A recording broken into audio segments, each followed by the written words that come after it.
दशनविहीनं जानत तुण्डं तदपि न मुञ्चति आशापिण्डं भज गोविन्दं मूढमते अंगं गलितं बलितं मुण्डं दशनविहीनं जानत तुण्डं तदपि न मुञ्चति आशापिण्डं भज गोविन्दं मूढमते। हे मूढ હવે તો બચ આટલી વર્ષે આટલી ઉંમરે અહીંયા પહોંચ્યો ને હજી તારે પાઉંભાજી ખાવી શાક માર્કેટે લેવા જાય ધાણાભાજી ને પાઉંભાજી ખાઈને આવે આવા દાખલા બધા આ ઉંમરે થાય શંકરાચાર્ય હવે તો મૂઢ હવે તો ભજ પણ હું તમે મરું કેને ગમે કોઈ ના ગમે ભગવાન ને જે નોટિસ આપે ને આપણે નથી અવડા જાય આપણી બુદ્ધિશાળી ને પાસે એટલે ભગવાન કે કાંઈ વાંધો નહીં મેં જેટલી નોટિસ આપી એનો તે બરાબર જવાબ ના આપ્યો અને આમે બાપ થી દીકરો જુદો પડે પછી બાપ ને એના વગર કેટલો સમય સોરવે કેટલો સમય ચાલવે ગમે ત્યારે પણ બાપ ને તો યાદ આવે ને દીકરો કે મારી પાસે આવે ભગવાન કાગળ લખે પછી તાર લખે એટલે દીકરો કઈ જવાબ ન દે એટલે હવે પાછું ઇન્ટરનેટ નો જમાનો એટલે ભગવાને પણ એની વ્યવસ્થામાં જરા ચેન્જઅપ કર્યું છે ફાસ્ટ જેમ યુગ વધે એમ કે ભગવાન કહે કે આટલા આટલા મેં તને મેસેજ મોકલા પણ એનું કોઈ પ્રત્યુત્તર નહીં એટલે પછી ભગવાન એના નિયમમાં થોડો ફેરફાર કરી નાખ્યો હમણાં હવે ભગવાન સીધે સીધું હાર્ટ એટેક આપે છે કમ સુન યર હવે કોઈ નોટિસ કે એવું કઈ નહીં હાલતા હોય ચાલતા હોય બેઠા હોય ને હાર્ટ એટેક છાતીને ધબકારા ગોઠવાય નહીં બરાબર પછી આ ભાઈ છે ને પછી આ ભાઈ હતા આવી પોઝિશન થાય તો એ કાળની નોટિસ છે કહેવાનો અર્થ જોવે જાણે પણ જે જાગે નહીં એ મૂર્ખ છે હે પરીક્ષિત માણસ પોતાના શરીરને પોતાનું ગણે ને જગતમાં એના જેવો કોઈ મૂર્ખ નથી કૃષ્ણે પણ ઉદ્ધવને એ જ કહ્યું ઉદ્ધવ જે પોતાના શરીરને પોતાનું ગણે એ દુનિયામાં મોટામાં મોટો મૂર્ખ તો દેહ ગેહ આ બધાથી પર સાવધાન બની અને જીવ આત્માનું કલ્યાણ પણ કરે પરીક્ષિત તારી પાસે તો 7 દિવસ છે ખટવાંગ રાજા 2 ઘડીમાં મુક્તિને પામ્યા તને પણ મુક્તિ મળશે પણ સાવધાન બની શ્રવણ કર પ્રશ્ન કર્યા અને ત્યારે પરીક્ષિત રાજા પ્રશ્ન કરીને કહે છે પ્રભુ કેના નામનું ભજન કરવું ને કેનું ચિત્ત ધારણ કરવું ચિત્તમાં કોને વસાવવા હૃદયમાં કેને પધરાવવા એટલે સુખદેવજી કહે છે રાજા સાંભળ હવે હું તને ધ્યાન ધારણા ધ્યેય સમાધિ એના વિશે કહું છું કારણ કે મન સ્થિર થાય તો જ બધી ભૂમિકા તૈયાર થાય જ્યાં સુધી મન સ્થિર ન થાય ત્યાં સુધી ગમે એટલા પ્રયત્ન કરી મનને સ્થિર કરવા માટે શું કરવું એટલે સુખદેવજીએ કહ્યું રાજા સાંભળ પહેલા તો જીતસ્વાસો જીતેન્દ્રિય શ્વાસને જીતવાનો જીતસ્વાસો જીતેન્દ્રિય શ્વાસને જીતો એટલે કે દરરોજ પ્રાણાયામ કરવાનો પેલો નિયમ જીતાસનો આસનને જીતો એક આસન રાખો એ આસન ઉપર દરરોજ બેસવાનું આસન સિદ્ધ કરવાનું આ મનને સ્થિર કરવાના નિયમ છે આસનને સ્થિર કરવાનું શ્વાસને જીતવાનો અને પછી જેને હું તમે માનતા હોય પછી સદગુરુ હોય ઈષ્ટદેવ હોય માતાજી હોય એ એક સ્વરૂપનું જીત ધ્યાન કરો એનું ચિત્તમાં સ્થિર કરો સડ ચક્ર છે આપણા શરીરમાં, 7 ચક્ર છે, જેને કઈ કુંડલીની જાગૃતિ, પ્રાણાયામથી આ બધું થાય છે. અને ત્યારે એ ધ્યાન ધરવાનું. પાતાલમેતસ્ય હિ પાદમૂલમ પઠન્તિ પાર્ષ્ણિ પ્રપદે રસાતલમ મહાતલમ વિશ્વસૃજોર્થગુલ્ફો તલાતલમ વૈ પુરુષો વજંગે. ભગવાનનું ધ્યાન ધરવાનું. કેવા ભગવાનનું? જે પાતાળથી લઈ અને ભૂઃ ભુવઃ સ્વઃ 14 બ્રહ્માંડના ટોચ ઉપર છે તેવા સ્વરૂપનું ધ્યાન. આંખ બંધ કરી એ ભગવાનને ધ્યાનમાં લેવાના. પછી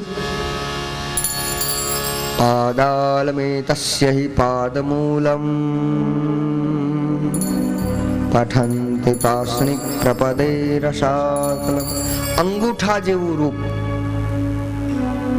એને 2 ભમરની વચ્ચે સ્થિર કરવાનું. દ્રષ્ટિ 2 ભમરની વચ્ચે, આંખ બંધ કરીને, અને એ સ્વરૂપનું ચિંતન કરો. સ્વરૂપ ન પકડાય, ઓમ ને ધારણ કરો.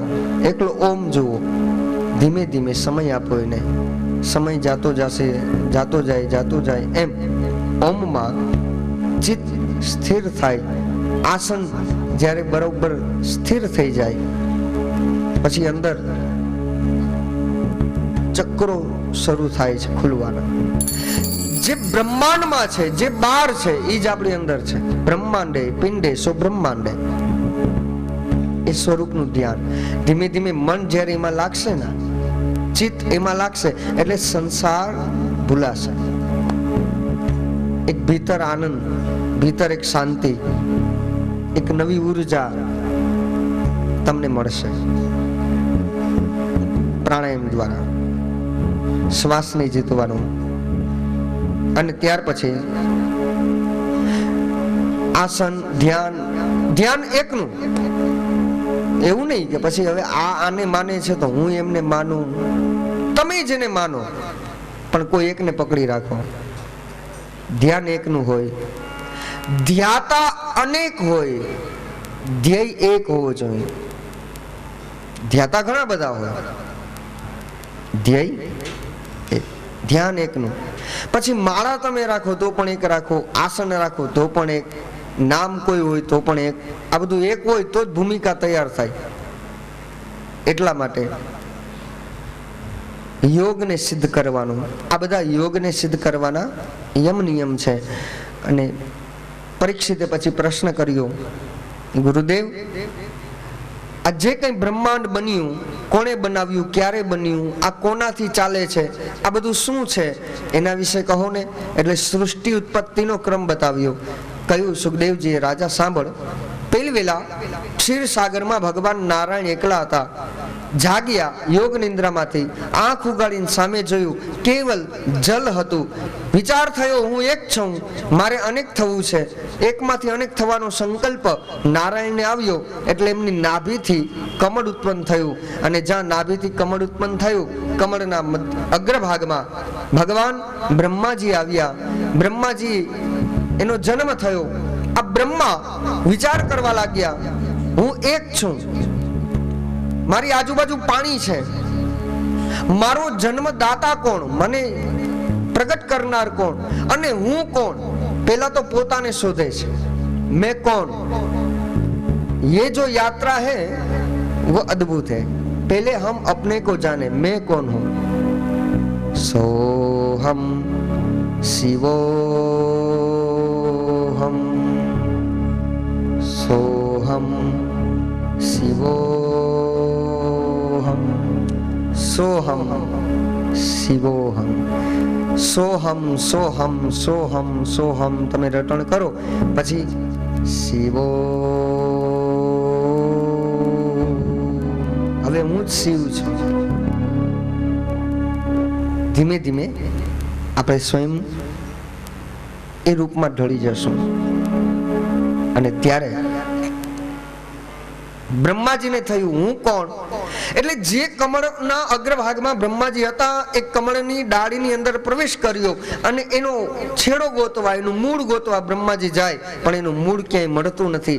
અંતે થાક્યા હાર્યા પાછા જે કમળ ઉપર આવીને બેઠા, એવામાં એને છીંક આવી નાકના દરવાજેથી અંગૂઠા જેવું સ્વરૂપ વરાહ ભગવાન પ્રગટ થયા અને જોત જોતામાં વિશાળ આકાશમાં ગયા. અને ત્યારે આવડા મોટા વરાહ સ્વરૂપને, વરાહ એટલે ભૂંડ, એને જ્યારે જોયા બ્રહ્માએ પ્રાર્થના કરી, કોણ છો તમે? વરાહ ભગવાન કહે, હું વિષ્ણુ, હું નારાયણ, મારી શક્તિથી તમે જન્મ્યા છો. માટે હે બ્રહ્મા, મારી ઈચ્છા છે કે તમે સૃષ્ટિનું સર્જન.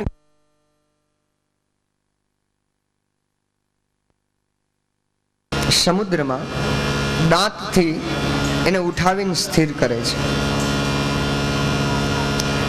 પૃથ્વીને સ્થિર કરી પછી બ્રહ્માજીને આજ્ઞા આપી કે હવે તમે સૃષ્ટિ સર્જન કરો. સૃષ્ટિ સર્જનની ક્રિયા શરૂ થઈ. આવો આરતી થાય છે ત્યાં સુધી થોડી વાર હરિકીર્તન કરી લઈ. ઘણું બધું આપે છે, શાંતિ આપે છે.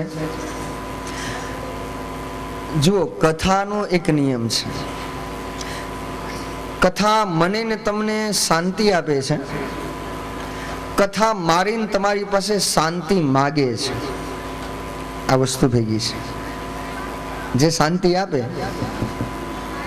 શાંતિ માગે છે. તો સાવધાન બનીને બધા શ્રવણ કરજો.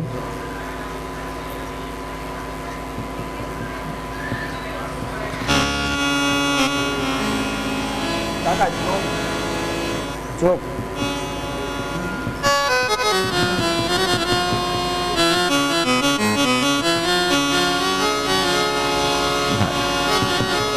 સૃષ્ટિની ઉત્પત્તિ કોણે કરી, કેવી રીતે થઈ, એના વિશેની ચર્ચા છે. એક હતા નારાયણ, એમાંથી બ્રહ્મા થયા. પૃથ્વીને વરાહ ભગવાને સ્થિર કરી. પછી બ્રહ્માજીએ ભગવાનની તપશ્ચર્યા કરી. 10,000 વર્ષ સુધી તપ કરે છે બ્રહ્માજી. તપ તપ તપ અવાજ આવે છે. 10,000 વર્ષની તપશ્ચર્યા પછી નારાયણ પ્રસન્ન થયા. કહ્યું, હે બ્રહ્મા, મારી ઈચ્છાએ તમે પ્રગટ થયા છો. મારી ઈચ્છા છે કે તમે સૃષ્ટિનું સર્જન કરો.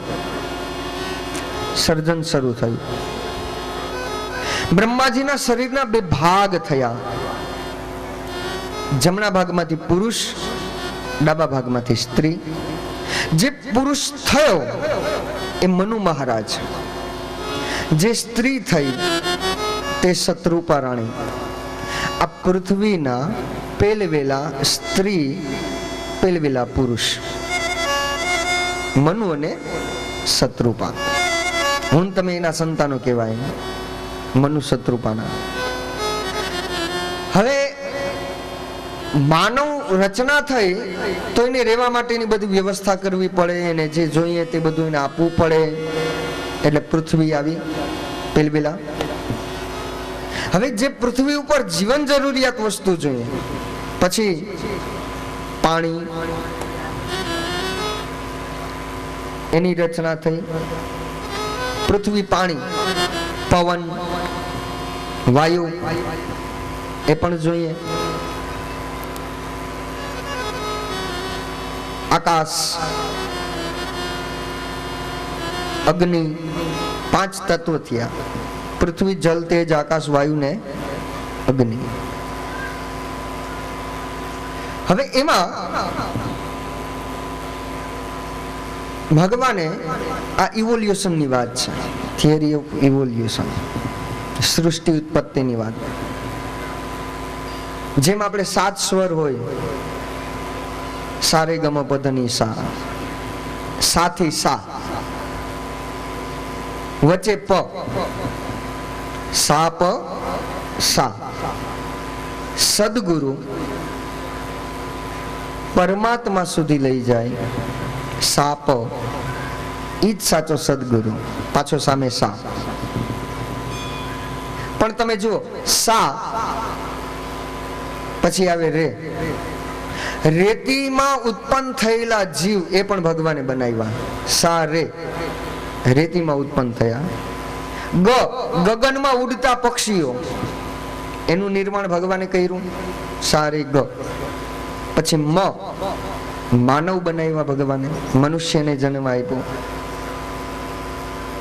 પ, મનુષ્યને બનાવ્યા પછી એમાં અતિ મહત્વની જે વસ્તુ છે એ પ્રેમ. માનવ, પછી એમાં પ્રેમ ભગવાને મૂક્યો. પછી ધ, હૃદયમાં પ્રેમ હોય અને ધર્મ અતૂટ શ્રદ્ધા હોય તો એ સંપૂર્ણ માનવ ભગવાનને મળે છે. એટલે ધર્મ, ધર્મ જીવનમાં આવ્યા પછી નિર્વાણ સુધી જવાનું છે. માટે એક જીવનમાં નિર્વાણ થાય, અને જ્યારે નિર્વાણતા પ્રાપ્ત થાય એટલે સામે પાછો સા ઉભો છે. એ સદગુરુ તમને લઈ જાય છે. સાપ સા. તો આ રીતના સૃષ્ટિ ઉત્પન્ન થઈ. એમ કહેવાય છે કે માણસે પ્લેન બનાવ્યું, માણસ આકાશમાં હાલતો થયો. પ્લેન બનાવીને માણસ આકાશમાં હાલતો થયો. માણસ જલ ઉપર ચાલતો થયો, પાણી ઉપર ચાલતો થયો. હોડીમાં બેસીને પાણી ઉપર ચાલે. પછી માણસની બુદ્ધિએ સબમરીન બનાવી, પાણીની અંદર પનડુબ્બી બનાવી, એમાં હાલતો થયો. પાણીની અંદર હાલે, પાણી ઉપર હાલે, આકાશમાં હાલે. આ માણસની બુદ્ધિએ વિકાસ કર્યો. માણસ પોતાના પ્રયત્નથી આટલું કરે, પણ કોને ખબર માણસ જ્યારે પૃથ્વી ઉપર હાલે ત્યારે એકબીજાને બહુ ટકરાય છે. માણસને પૃથ્વી ઉપર હાલતા નથી આવડતું. આકાશમાં હાલે, પાણી પર હાલે, પાણીની અંદર હાલે. જ્યારે પૃથ્વી ઉપર હાલે ત્યારે ટકરાય, ધર્મના નામ ઉપર ટકરાય.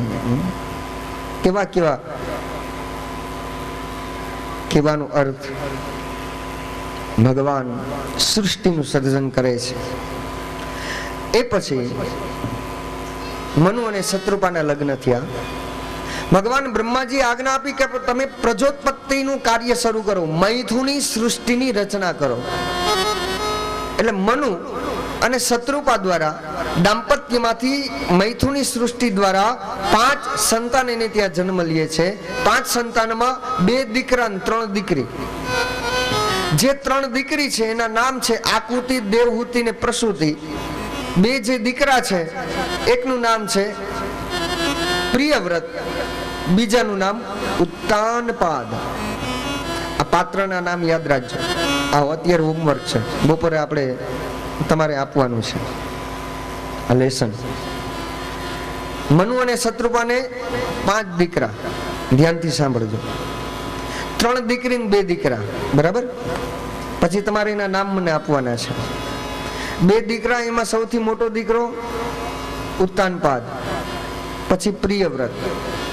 હવે એની જે 3 દીકરી છે એમાં સૌથી મોટી દેવહૂતિ, પ્રસૂતિ અને આકુતિ. આ 3 દીકરી, 5 સંતાન, એનું નિર્માણ થયું. હવે શું થાય છે તો કે મનુ મહારાજને ચિંતા થઈ કે મારી જે મોટી દીકરી છે દેવહૂતિ, એનું મારે લગ્ન કરવું છે. એમના માટે થઈ મનુ મહારાજે ભગવાનને પ્રાર્થના કરી. ત્યારે બ્રહ્માજીનો એક દીકરો, એનું નામ છે કરદમ ઋષિ. આ કરદમ ઋષિ એ તપસ્વી જીવ હતા. પછી કહેવામાં આવ્યું કે તમે ગ્રસ્થી બનો, પણ કરદમે કહ્યું નહીં, મારે તો સંન્યાસ ધર્મ લેવો છે. ભગવાન એના ઉપર પ્રસન્ન થયા, આશીર્વાદ આપ્યા અને કહ્યું કે તમે ગ્રસ્થી બનો. કરદમ ઋષિએ કહ્યું પ્રભુને નહીં, મારે ગ્રસ્થી બનવું નથી, મારે તો સંન્યાસ ધર્મને અંગીકાર કરવો છે. એટલે ભગવાને કહ્યું કે તમે સંન્યાસી ત્યારે જ બની શકો જ્યારે તમે ગ્રસ્થી બનો. ગ્રસ્થ બન્યા વગર સંન્યાસ ધર્મનો અંગીકાર કરી શકાતો નથી. તો પેલા તો ગ્રસ્થી બનવું પડે, પછી સંન્યાસી થવું પડે. એટલે કરદમ ઋષિએ કહ્યું કે પ્રભુ, જો હું ગ્રસ્થી બનું તો મારા માટે આ દુનિયામાં એવું કોઈ યોગ્ય પાત્ર ખરું જેને હું પરણી શકું? એટલે ભગવાને કહ્યું કે એ ચિંતા ન કરો, મેં સૌની વ્યવસ્થા કરી રાખી છે. સમય આવે સૌનું બરાબર ગોઠવાઈ જાય, આ વ્યવસ્થા મારી પાસે છે. એટલે કહ્યું, આજથી બરાબર ત્રીજા દિવસે તમારા આશ્રમમાં મનુ મહારાજ, શત્રુપા રાણી, એની એક દીકરી દેવહૂતિ રથમાં બેસીને તમારા આંગણે આવશે. એ જે દીકરી આવે એ તમારી સાથે પરણશે, માટે તમે ગ્રસ્તી બનશો. કરદમ ઋષિએ કહ્યું, પ્રભુ તમે મને લગ્નમાં જોડાવાનું કયો છો, પણ તમને ખબર છે ગ્રસ્ત આશ્રમ કેવો પછી વિકટ બને છે. આ બધી માયાજાળમાં તમે ઘર સંસાર માંડી પછી ઘણા એમ કે પછી ખબર પડે કેટલા વિશે શું છે. એટલે કહ્યું કે ઘર માંડવું. કરદમ ઋષિ કે પ્રભુ હું ઘર તો માંડું, લગ્ન પણ કરું, મારી એક શરત છે. બોલે શું? બોલે તમારા જેવો દીકરો મારા ઘરે જન્મે. ભગવાન વિચારે કે મારા જેવો? આવડી મોટી સૃષ્ટિમાં મારા જેવો તો કોઈ છે નહીં. અહમ એકો બહુ ઘનશ્યામ, હું એક છું, મારાથી બધા છે, મારા જેવો ગોતવો ક્યાં? એટલે કરદમ ઋષિને કહ્યું, આ વરદાન ના આપી શકો.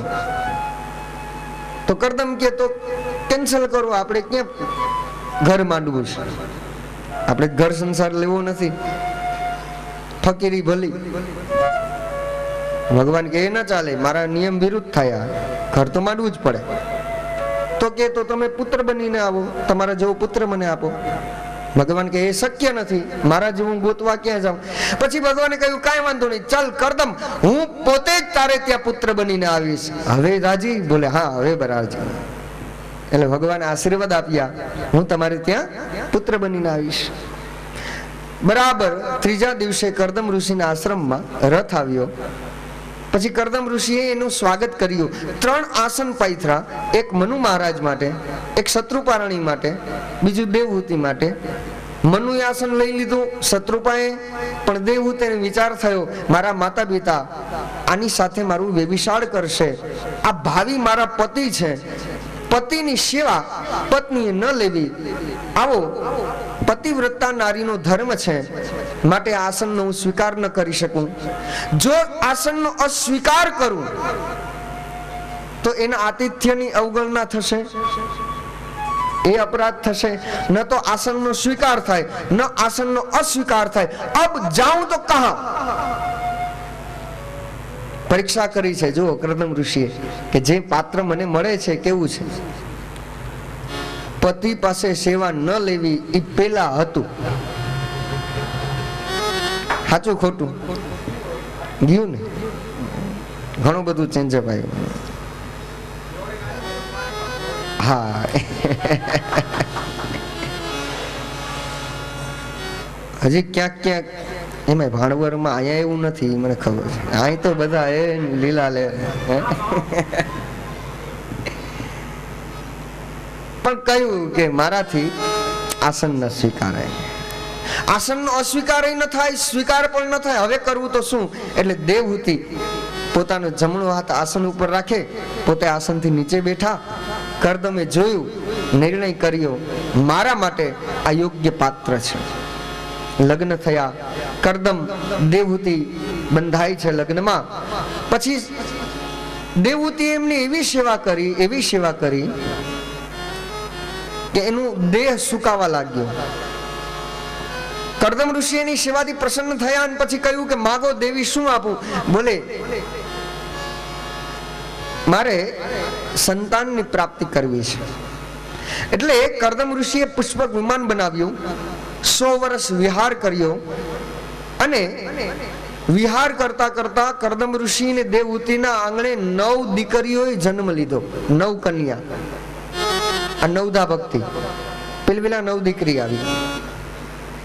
હવે દીકરી મોટી થઈ પછી એને સાસરે વડાવવાની ચિંતા હોય મા બાપને, એટલે અરુંધતી નામની દીકરી અત્રિ ઋષિને પરણાવી, વશિષ્ઠ ઋષિને પરણાવી અરુંધતીને. અનસુયા નામની દીકરી અત્રિ ઋષિને પરણાવી. આમ એક દીકરી પુલત્સ્યના ઋષિને ગતિ નામની દીકરી પરણાવી.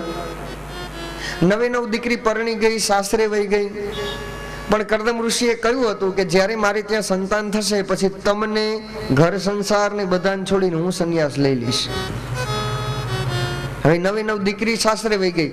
કરદમ ઋષિ કે હું પણ જાઉં સંન્યાસ લેવા. તો દેવહૂતિ કે હવે હું કોના આધારે, મારું કોણ? એટલે કહ્યું સ્વામી એક પુત્ર જન્મ થાય પછી તમે જાઓ. કરદમ ઋષિને યાદ આવ્યું, પ્રભુએ મને વચન આપ્યું હું તારે ત્યાં સ્વયં પુત્ર બનીને આવીશ. માટે ફરી વિહાર શરૂ થયો. દેવહૂતિના ગર્ભમાં એક સુંદર મજાનું પુષ્પ રોપાણું. દેવહૂતિ અને કરદમ ઋષિના દાંપત્ય રૂપી પુષ્પ વાટિકામાં ફૂલ ખીલવાની તૈયારી શરૂ થઈ. માતાએ 9 માસ ધારણ કર્યા. ધીમે ધીમે સમય વીતવા લાગ્યો. સુંદર યોગ્ય સમય આવ્યો. આકાશમાં નગારાઓનો નાદ થવા લાગ્યો. યક્ષ ગંધર્વ કિન્નર ચાણૂર આદિ સજ્જ થયા. વાતાવરણ પુલકિત થયું. નદી નાળાઓ છલકાવાને લાગ્યા. સુંદર મજાનો જય ઘોષ નમઃ શબ્દનો ઉદ્ઘોષ શરૂ થયો. બ્રાહ્મણો પ્રાર્થના કરવા લાગ્યા. વેદ સ્તુતિ બોલવાની લાગ્યા. ગાયો ભાંભરડા દેવા લાગી. ગાયોના ગળામાં બાંધેલી ઘંટડીઓના અવાજ શરૂ થયા. ઋષિઓ જે તપશ્ચર્યા કરતા હતા એની તપશ્ચર્યા ભંગ થવાને લાગી. માં દેવહૂતિ એક સુંદર મજાનું તેજ પ્રગટ થયું. શરીરમાં રોમાંચ થયો. કરદમ જાણી ગયા આજે દેવહૂતિનું રૂપ બદલાય છે. ભગવાન પરબ્રહ્મ આવે છે એટલે એનું તેજ ઝાખું ન હોય. આજે માં આંખ બંધ કરે. આશ્રમમાં રંગોળીઓ પૂરવામાં આવી. આસોપાલવના તોરણોથી આશ્રમને સજ્જ કર્યો. અને હવે દેવહૂતિ પ્રસવ વેદના શરૂ થઈ. પણ જ્યાં બ્રહ્મ આવે એને કોઈ પીડા ન હોય. માતાને ખબર નથી. ભગવાને જન્મ લીધો. આકાશમાંથી પુષ્પ વર્ષા થઈ. એવામાં સર્વ દિશાઓમાં જય જયકાર થયો. ભગવાન નારાયણ કપિલ બનીને આવ્યા. કપિલ અવતાર થયો. બોલીએ કપિલ નારાયણ ભગવાન. કપિલ ભગવાનનો જન્મ થયો. દ્વિતીય સ્કંદમાં સૃષ્ટિ ઉત્પત્તિની વાત કરી. તૃતીય સ્કંદમાં સર્ગ લીલામાં કપિલ જન્મની વાત કરી. કપિલ ભગવાનનો જન્મ તો થયો, પણ કરદમ ઋષિ જાણી ગયા આ કોઈ સામાન્ય બાળક નથી, આ તો બ્રહ્મ છે. એટલે એની પ્રદક્ષિણા કરી સંન્યાસ લે છે. માં દેવહૂતિ એકલા થયા. વૃદ્ધ શરીર છે. આંખનું તેજ ઝાખું થઈ ગયું. કાને ઓછું સંભળાય છે. માની ત્વચા જીર્ણ થવા લાગી. ત્યારે દેવહૂતિ ભગવાન કપિલ પાસે આવી 2 હાથ જોડી હૃદયના પવિત્ર ભાવથી મસ્તક ઝુકાવીને વદિયા બોલ્યા, હે નારાયણ, તમે મને કહો મોક્ષ જોઈતો હોય તો શું કરવું જોઈએ? ભગવાન કહે છે, માં તમે આજ્ઞા આપો. તમે આવી રીતે પ્રાર્થના કરો. તમે તો મારી માં, બ્રહ્મની માં થવાનો અવસર જેને મળ્યો. કહે છે, હું જાણું છું બ્રહ્મ છો. આ તો મારો યશ પૃથ્વી પર વધે એટલે તમે મારે ત્યાં પુત્ર બનીને આવ્યા છે. પણ મને કહો મોક્ષ માટે શું કરવું? હવે શરીર વૃદ્ધ છે અને વૃદ્ધ શરીરે ભક્તિ ન થઈ શકે. ભક્તિ માટે તો બાલ્ય અવસ્થા, શરૂઆત બીજ ન્યા રોપવા પડે નાનપણથી ભક્તિના, તો એની અવસ્થાએ કામ આપે છે. 70 વર્ષ પછી આપણે એમ કહીએ કે હવે માળા કરવી છે, અત્યાર સુધી નહીં. પછી ઘણી બધી વાત, કફ અને પિત્ત સતાવશે વૃદ્ધ અવસ્થામાં. પછી નહીં તમે ભજન કરી શકો. પેલા 32 ભાતના ભોજન ને પછી કરીશું સીતારામ, તો એ સીતારામ જ રહેશે. જો 32 પ્રકારના ભોજન માટવા શું તો એટલા માટે બાલ્યાવસ્થાથી ભક્તિના બીજ રોપે છે, પણ જાણે છે માં હવે મારાથી ભક્તિ શક્ય નથી, માટે મોક્ષ. મોક્ષ માટે શું કરવું? હે કપિલ મને કહો. કપિલ ભગવાન કહે છે માં મોક્ષ જોઈતો હોય વિશેષ કંઈ કરવાની જરૂર નથી. તમે તમારા ચિત્તને પરમાત્માના ચરણમાં સ્થિર કરો, બસ આ મોક્ષ. હવે મન સ્થિર થાય કેવી રીતે? એટલે કપિલ ભગવાને માતા દેવહૂતિને સબીજ યોગ અને નિર્બીજ યોગ બતાવ્યો. જેમ આપણે સાંભળી ગયા, યોગથી મનને ભગવાનમાં સ્થિર કરવાનું. મનને સ્થિર કરવા માટે અહિંસા, સત્યનું પાલન, ચોરી ન કરવી, વ્રત કરવા, નિયમમાં રહેવું, આ બધા મનને પરિપક્વ કરવા માટેના પગથિયા છે. એમાં આજે એકાદશી છે, આજે જ છે ને, આજે એકાદશી. એકાદશી એટલે બહુ બહુ સરસ, અને આપણે તો રાહ જોઈએ કે એકાદશી. 5 જ્ઞાનેન્દ્રિય, 5 કર્મેન્દ્રિય અને 11મું મન, આ સાચી એકાદશી. અને એકાદશીનું મહત્વ તો અંબરીશ રાજાએ આ દેશને આપ્યું, જેના માટે દ્વારકા વાળો દોડીને આવે. વર્ષમાં 24 એકાદશી આવે અને 24 એકાદશી રહેવાની, પણ આપણે એકાદશી રહી ને અંબરીશ રાજા રહે એમાં ઘણો ફેર છે. અંબરીશ રાજા એકાદશી કેમ રહેતા? દસમના 91, આ સાચી એકાદશી. પછી એકાદશીના નિર્જળા, જલ પણ નહીં, અંત તો બહુ દૂરની વાત, નિર્જળા એકાદશી. પછી દ્વાદશીના મધ્યાહન કાલે બ્રાહ્મણને બોલાવી અને ભોજન કરાવી પછી પારણું કરવાનું, આ એકાદશીનું વ્રત.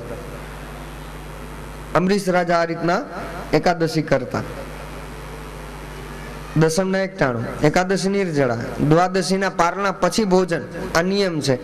પણ આપણે એકાદશી કરીએ અને એમાંય ભાઈ ત્યારે જો અંબરીશ રાજા જીવતા હોત તો એને એમ થાત કે મેં તો બહુ મોટી ભૂલ કરી. આપણે એકાદશી જોઈને એને ઈર્ષા આવી જાય. હવે તો ફરાળી ઢોસા ચાલુ થયા, અમને તો અનુભવ બોલાવે. હા, ફરાળી સેન્ડવીચ, એ 32 પ્રકારના ભોજન થાળીમાં ના આવે તો આપણી એકાદશી ના ઉગે. પાછા દસમ થી તો ગાતા રહીએ કાલે એકાદશી છે, પછી પાછા ઠાકોરજી પાસે બેસીએ અને પાછા બોલી. અને આપણી એકાદશી કર્યા પછી જોવાની વાત ઈ કે આપણે પાછા મંદિરે જઈએ, ઠાકોરજી પાસે બેસીએ ને પાછા ગાય, ધન્ય એકાદશી એકાદશી કરીએ તો વ્રજ સુખ પામે. ધન્ય એકાદશી એકાદશી પાછી ઈચ્છા તો શું ખબર છે? આવી એકાદશી કરીને વૈકુંઠ જવું છે. ફરાળી ઢોકરા ને ફરાળી સેન્ડવીચ ખાઈને વૈકુંઠ ની આશા રાખીને ભગવાન દુખી થઈ જાય કે તને હું અહીં બોલાવીને શું કરું, તું મને આ રવાડે ચડાવી દે, પછી તું ત્યાં એકાદશી કરતો ને મારે અહીંયા એવી કરવી. અરે આપણે એકાદશી આવી કરીએ પછી વૈકુંઠ લોક ન મળે, પણ શું મળે? ધન્ય એકાદશી એકાદશી કરીએ તો જસ લોક પામીએ. ધન્ય વૈકુંઠ લોક ન મળે, જસલોક મળે. બોમ્બે માં જસલોક હોસ્પિટલ છે, કારણ કે આપણે આવી ફરાળ કરીએ ને પછી જસલોક માં જવું પડે, કે વૈકુંઠ માં નહીં. એકાદશી એટલે 5 જ્ઞાનેન્દ્રિય, 5 કર્મેન્દ્રિય અને 11મું મન. મન ભગવાનના ચરણમાં સ્થિર હોવું જોઈએ, બસ આ આપણી એકાદશી છે. સાચી એકાદશી તો એ કે આપણે સર્વ ઇન્દ્રિયોથી મનથી પ્રભુના થઈને રહીએ તો આપણી એકાદશી સિદ્ધ થશે. એટલે આહારમાં સંયમ રાખવો. 49 સુધી જે રૂચે તે ખાવ ને 50 પછી જે પચે તે ખાવ. આ વ્રતના બધા નિયમ છે. વ્રત રહેવું, આ બધું પગથિયા છે ભક્તિના, તીર્થયાત્રા કરવી. પણ મનને સ્થિર કરવા માટે સબીજ યોગ, નિર્બીજ યોગ, અને પછી કહ્યું કે હે માં સાંભળો, આ યોગ સિદ્ધ થઈ જાય પછી તમારું મન જ્યારે પરમાત્મામાં સ્થિર થાય, એટલે કે સંસારથી મન પર બને, પરમાત્મામાં સ્થિર થાય, એ મોક્ષ. અને એ જ મન પરમાત્માથી દૂર થાય ને સંસારમાં મગ્ન થાય, એ બંધન. મન બંધન આપે છે, મન મુક્તિ આપે છે. એટલા માટે મનને પરમાત્મા માટે વાળો તો મુક્તિ છે. મુક્તિ માટે મનને સ્થિર કરો. તો મન ઈ કોણ છે? બોલે મન ઈ ઘોડો છે, ઇન્દ્રિયો એની લગામ છે. ઘોડો જ્યાં જાય એની પાછળ પાછળ આખો રથ જાય, આખું શરીર જાય. એટલે મન જેવા વિચાર, સંકલ્પ, વિકલ્પ કરે, શરીર પણ એની સાથે એના જેવું થાય. તો એ મનને મનમોહનના ચરણોમાં સ્થિર કરવો એ સાચી એકાદશી છે. એમાં આજે બહુ મોટી એકાદશી, બહુ સુંદર દિવસ છે આજનો. આ પર્વ બહુ સારું છે. દેવ દિવાળી, નૂતન વર્ષ, કાર્તક માસ, એકાદશી, અને એમાં હું તમે પાછા ભાગવત શ્રવણ કરવા બેઠા છે. આ ભગવાનની વિશેષ કૃપાનું ફળ છે. કૃપા તો છે જ, પણ વિશેષ કૃપા પરમાત્માએ આપણને આપી છે. એટલા માટે મન ઘોડો છે, શરીર અસવાર છે. માટે કોઈ કવિએ કહ્યું, મન ઘોડો તન છે અસવાર રે જી. મન ઘોડો તન છે અસવાર, એ સંતો ભાઈ એ જ મન ઘોડો યાન તન છે અસવાર.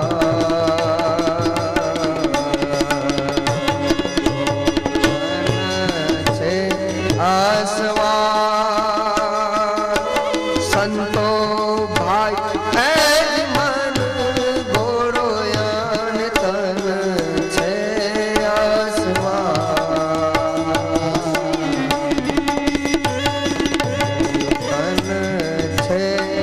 અસવાર.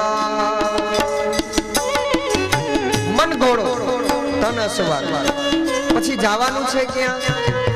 મનરૂપી ઘોડાને, તનરૂપી અસવારને કહે ચડવું છે મેરું રે અસવાર રે, ચડવું છે મેરું રે મેરુ પર્વત એટલે બ્રહ્મરંધ. અહીં જવાનું છે. સંતો છે કાઈ મેરું રે અસવાર, એમાં યાદા રે એ અવળા રે રસ્તા તાપો.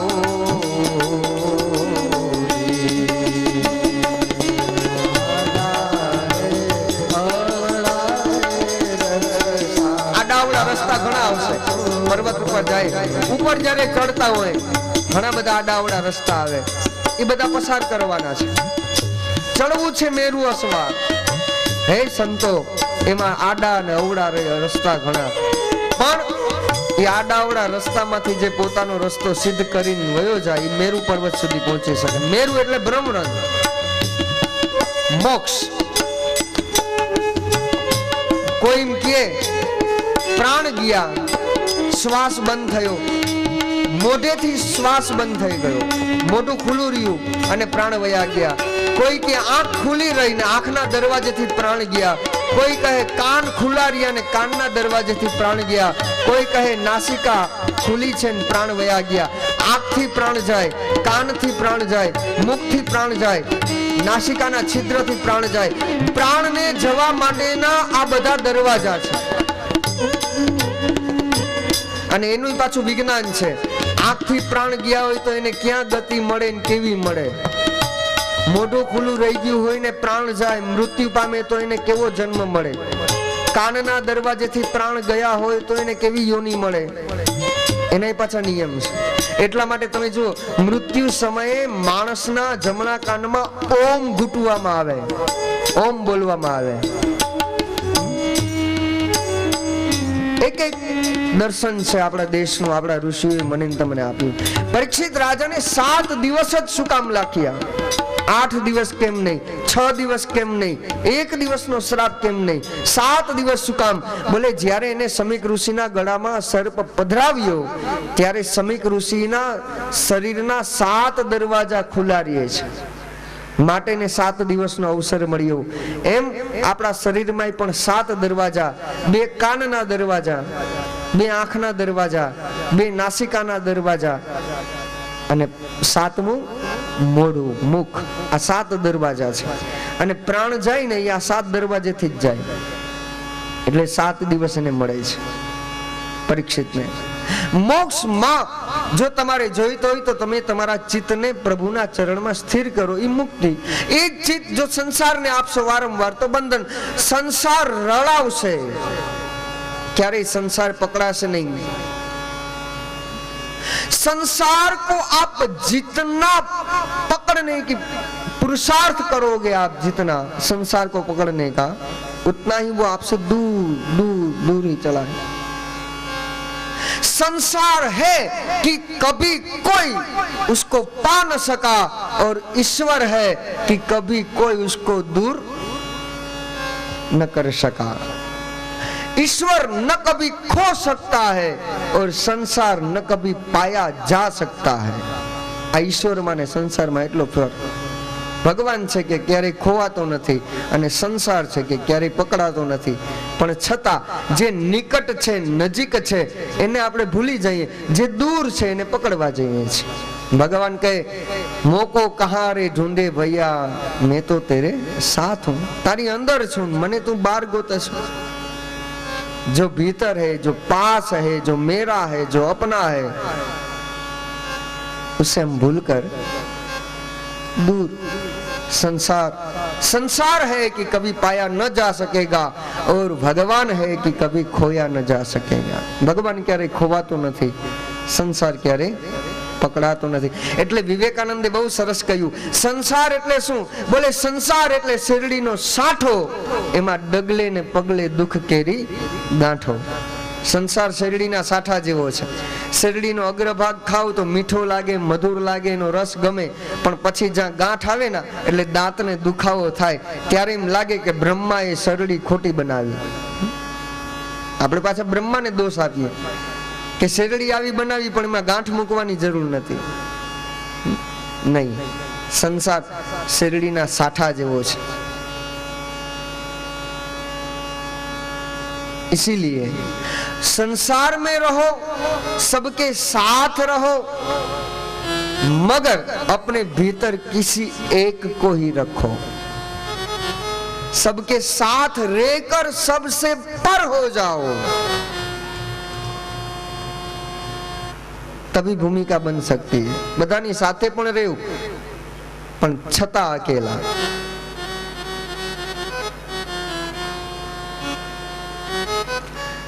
કારણ કે જ્યારે જઈએ છીએ ત્યારે એકલા જ જાય છે. બાકી તો આખું જીવન મારું મારું કર્યું.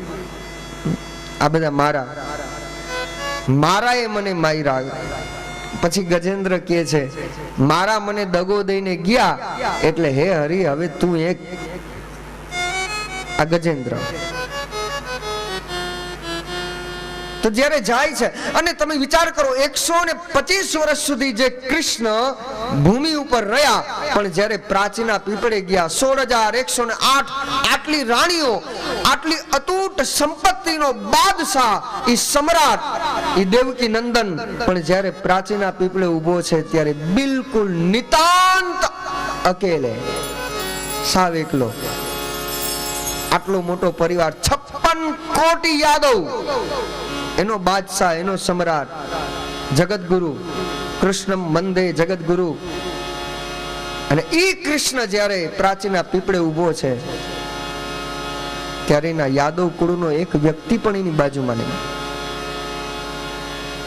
અને ત્યારે જાય છે ત્યારે બિલકુલ એકલા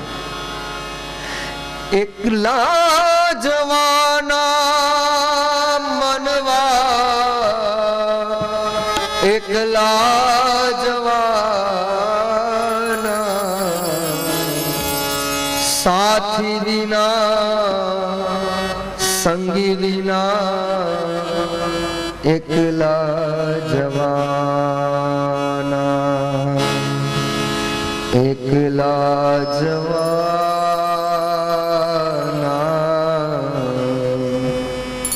એકલા જવાના એકલા જવાના એકલા જવાના.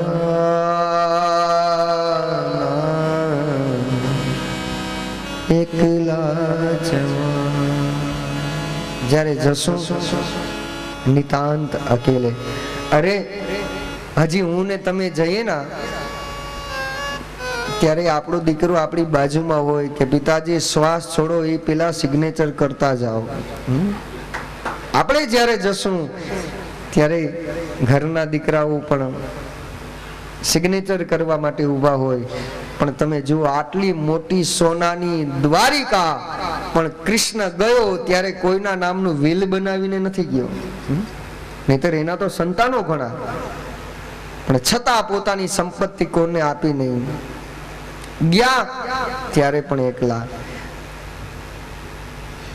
અને એટલા માટે ભગવાન કહે છે ક્યારેય કોઈની રાજગાદી ઉપર હું બેસીશ નહીં અને મારી રાજગાદી ઉપર ક્યારેય કોઈને બેસવા દઈશ નહીં. આ એનો નિયમ હતો.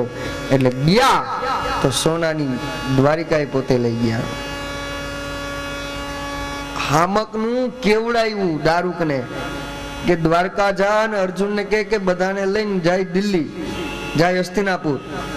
કારણ મારા ગયા પછી 7મા દિવસે સુનામી નામના મોજા ઉછળશે ને દ્વારકા ડૂબી જશે. હામું કેવડાયું કે હવે જલ્દી ભાગો, આ નગરી છોડો, આ સોનું છોડો, જે સોનામાં અટવાયેલા છો એ બધું છોડો ને ભાગો. જો રિયા તો જશો. આ કૃષ્ણ છે નિતાંત અકેલે. એકલા જવાના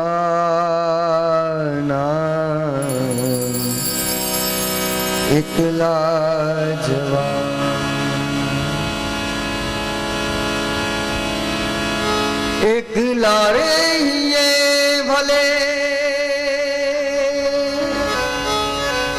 વેદના સહીએ ભલે એકલા જ રહીને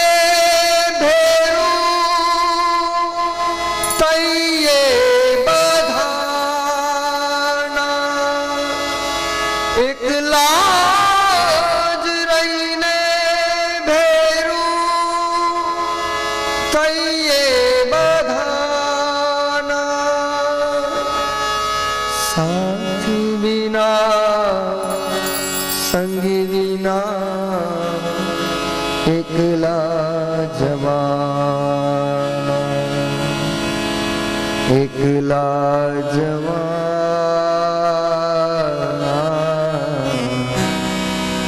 એકલા. સપ્તપદી સાથે બોલ્યા, છેડાછેડી લીધી, જેને આપણે આપણી કીધી એ પણ જ્યારે સમય આવે એકલા जवाना इसी को हम दुनिया, इसी को संसार कहते हैं. बस संसार में रहकर सिर्फ संसार में जागृति पूर्वक रहो, इतना ही है. जुओ, जानो, जागो. तो અહીં કપિલ ભગવાને કહ્યું મન પરમાત્માને આપો એટલે મુક્તિ, મન સંસારને આપો તો બંધન. પછી બીજો પ્રશ્ન કર્યો, જગતમાં બેટા સાચું સુખ અને સાચો આનંદ ક્યાં છે?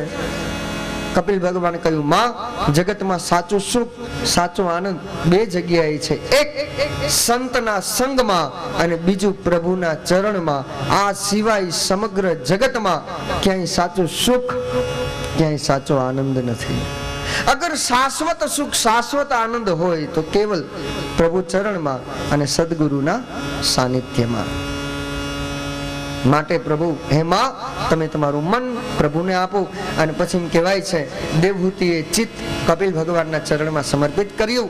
કયું કપિલે, માં, તમારા આંગણે, તમારા ઉદરે બ્રહ્મનો જન્મ થયો અને ઈ જનેતા હવે જો મોક્ષની યાચના કરે, એ કેવું લાગે? માં, તમારા આંગણે બ્રહ્મ આવ્યો ના એ જ ઘડીને, એ જ ક્ષણે તમને મુક્તિ મળી ગઈ છે. પણ હવે આંખ બંધ કરી કપિલ ભગવાનની 7 પ્રદક્ષિણા કરી માતાએ પછી ગયા છે પ્રભુના ધામમાં.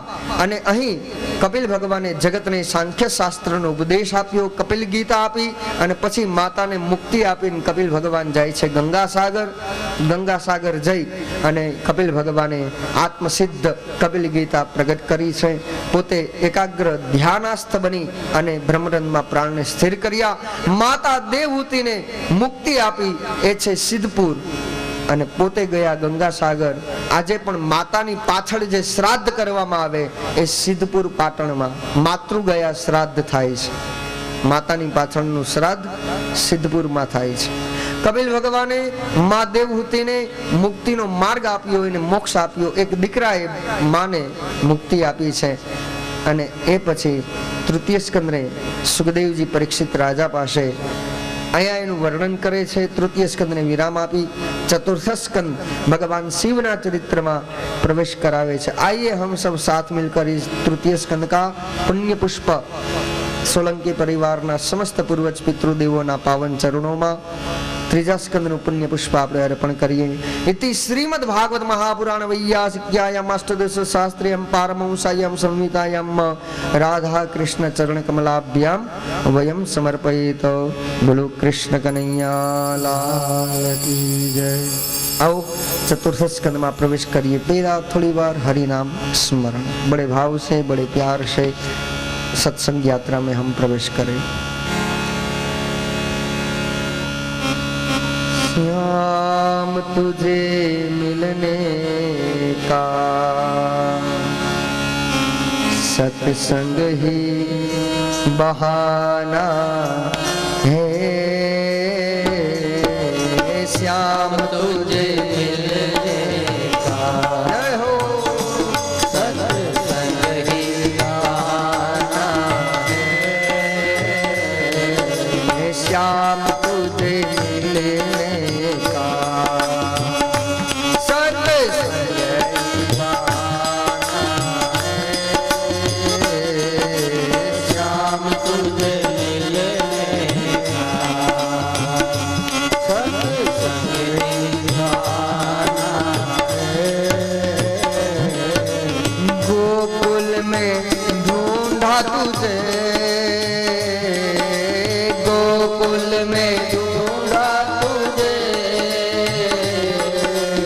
मथुरा में पाया है. गोकुल में ढूंढा तुझे, मथुरा में पाया है. मथुरा की गलियन में मेरे श्याम का ठिकाना है. मथुरा की गलियन में मेरा श्याम का ठिकाना है.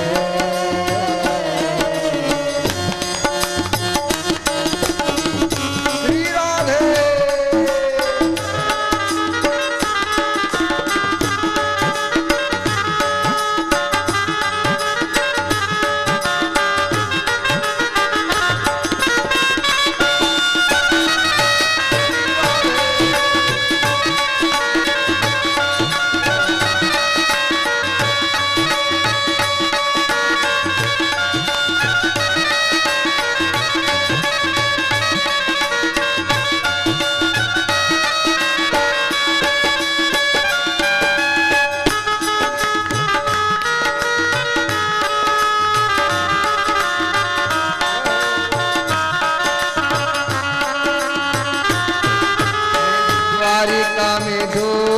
तुझे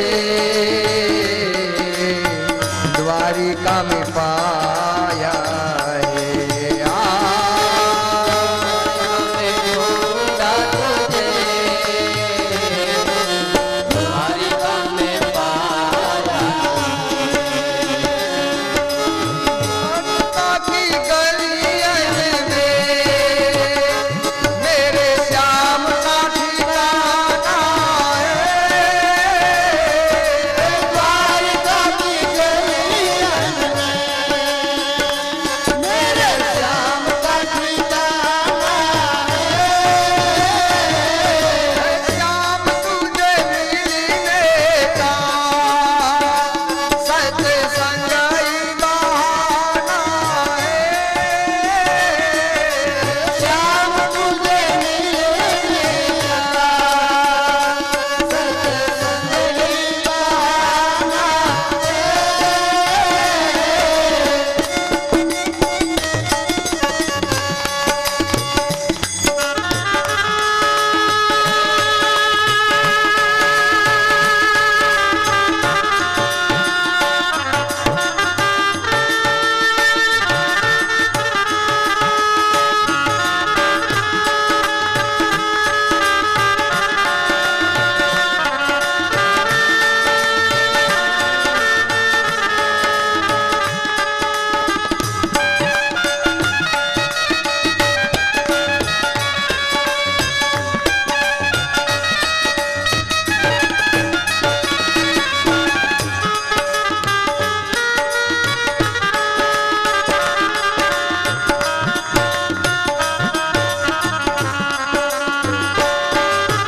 दुनिया वाले क्या जाने,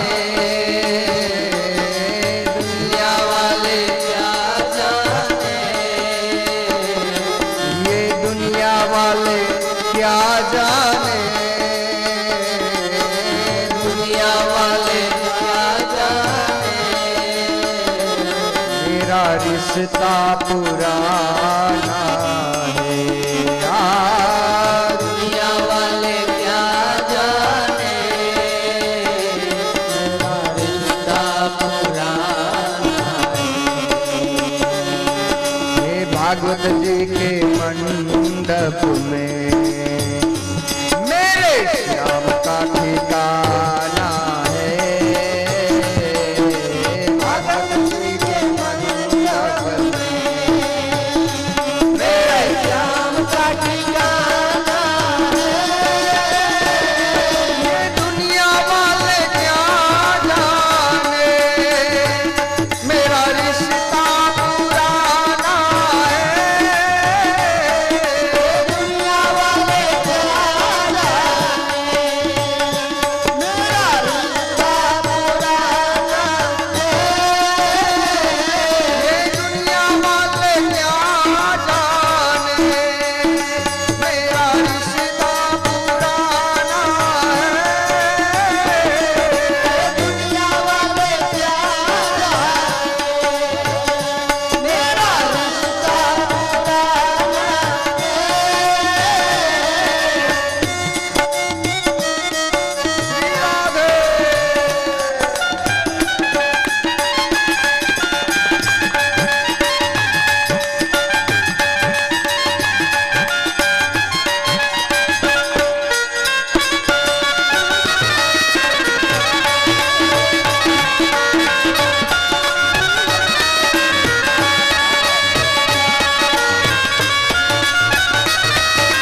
વૃંદાવન